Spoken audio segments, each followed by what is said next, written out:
Ang bilis niya makatanggal ng bigote, guys. Sobrang talas niya. Yes, kumuha nga tayo nitong razor holder na may 30 pieces na razor blade for only 160 pesos. At magta-try nga tayo ngayon ng affordable na pang-ahit. Meron na tong razor holder at meron na siyang 30 pieces na razor blade. Kada isang plastic nito is meron na siyang 6 pieces na razor blade. Talagang magtatagal sa inyo to. So, tingnan natin.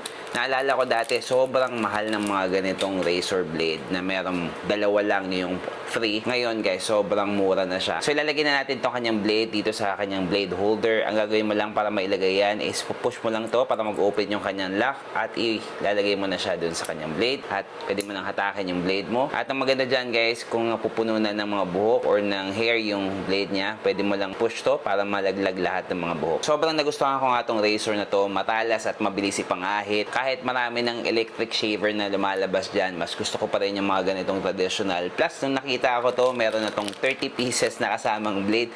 Guys, sobrang tagal nito. Tingin ko, taon na nga abutin bago nyo magamit lahat to. Kaya kung bumibili ka pa rin ng mga razor sa grocery, sobrang mahal doon. I-try nyo na to, less than 200 pesos lang. Meron ka ng razor holder, meron ka mag 30 pieces ng mga razor blade na sobrang talas at talagang napaka-efficient gamitin. Ilalagay ko na lang yung link dito dyan sa yellow basket.